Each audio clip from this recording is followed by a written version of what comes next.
Hi friends, welcome to Dava Cook and Health Tips. Today நம்ம பார்க்க போகிற recipe மீன் பொளிச்சது. வாங்க எப்படி பண்ணுறதுன்னு சொல்லிட்டு பார்ப்போம். அதுக்கு நான் இப்போ ஒரு பெரிய சைஸ் மீன் எடுத்திருக்கேன். அந்த மீன் நல்லா க்ளீன் பண்ணி எடுத்திருக்கேன். இந்த மாதிரி சைடில் எல்லாம் நல்லா கட் பண்ணி உள்ளே வர கட் பண்ணி எடுத்திருக்கேன்.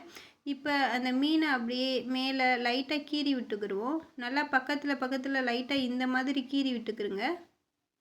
ஃபுல்லுமே நல்லா கிட்ட கீறி விடுங்க. அப்போ தான் நம்மளுக்கு மீன் மசாலா எல்லாமே உள்ளே போய் நல்லா டேஸ்ட்டாக இருக்கும்.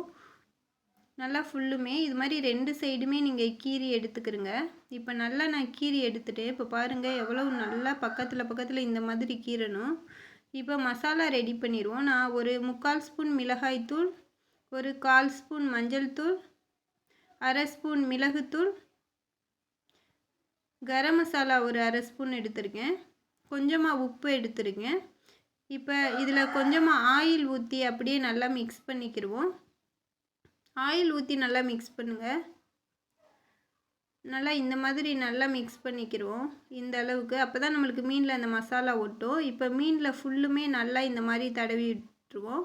நம்ம இடையில நல்லா கீறி விட்டுருக்கோம் இல்லையா, அந்த இடத்துலையுமே உள்ளே எல்லாமே போகிற மாதிரி நல்லா மிக்ஸ் பண்ணிடுங்க. இந்த சைடில் ஃபுல்லுமே இப்போ நல்லா நம்ம மசாலா ஃபுல்லுமே மீனில் தடவியாச்சு. இப்போ ஃபுல்லாக நல்லா இதாகிடுச்சு. இப்போ ஒரு கடாய் வச்சுட்டு அதில் ஆயில் ஊற்றிக்கிடுவோம்.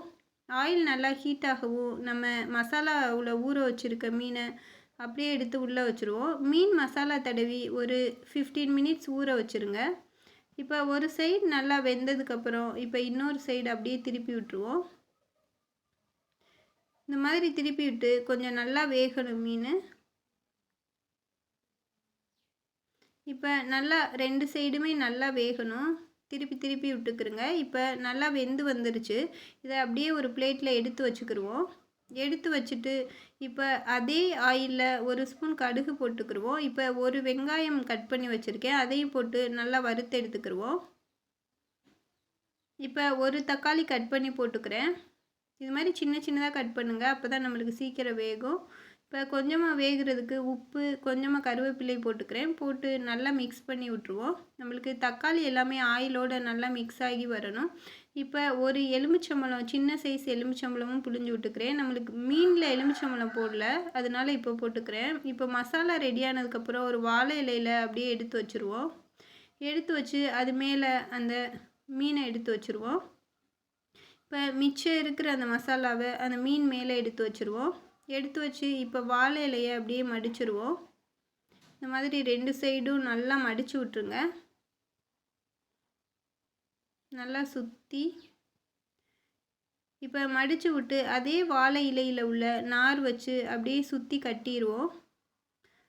மேலே நான் ஒரு பெரிய இலை வைக்கிறேன். வச்சு அதையும் வச்சு நல்லா மடித்து விட்டு அப்படியே அந்த வாழை நார் வச்சு அப்படியே ஃபுல்லாக 2 சைடுமே நல்லா கட்டிக்கிறேன். வெளியில் மசாலா எதுவும் வந்துடாத மாதிரி. இந்த மாதிரி நல்லா 2 சைடுமே கட்டிக்கிறங்க. கட்டி இப்போ நல்லா கட்டி 2 சைடும் எடுத்தாச்சு. இப்போ ஒரு தோசைக்கல் வச்சு அதில் நல்லா ஆயில் ஊற்றிக்கிடுவோம். ஆயில் நல்லா ஹீட் ஆகவும் இந்த வாழை இலையில் வச்சுருக்க அந்த மீனை அப்படியே எடுத்து வச்சுருவோம். ஃபஸ்ட்டு நீங்கள் இப்படி வச்சோன்னே பக்கத்தில் நிற்காதீங்க, ஏன்னா அந்த வாழை இலை ரொம்ப வெடிக்கும், மேலேலாம் ஆயில் படும். கொஞ்சம் தள்ளி நின்றுக்குருங்க. இப்போ நம்மளுக்கு கலர் மாறி வரணும். கலர் இந்த மாதிரி மாறி வந்ததுக்கப்புறம் நம்ம எடுத்துடலாம். உள்ள மசாலா எல்லாமே சேர்ந்து வெந்து வந்துடும். இப்போ கொஞ்சம் நல்லா கலர் மாறி வந்துருச்சு. இப்போ அப்படியே எடுத்து ஒரு பிளேட்டில் வச்சுக்கிடுவோம். வச்சுட்டு அப்படியே இப்போ லைட்டாக அதை எல்லாத்து மேலே உள்ள நார் எல்லாத்தையும் எடுத்துகிட்டு அப்படியே ஓப்பன் பண்ணி பாருங்கள். நம்ம ஓப்பன் பண்ணையிலேயே அவ்வளவு மணமாக சூப்பராக இருந்துச்சு. அந்த மசாலா எல்லாமே மீனோட நல்லா ஒட்டி அவ்வளவு சூப்பராக வெந்திருந்துச்சு. ஒரு டிஃப்ரெண்ட் டேஸ்ட்டாக இருந்துச்சு. பார்க்கவே அவ்வளோ டேஸ்ட்டாக இருந்துச்சு.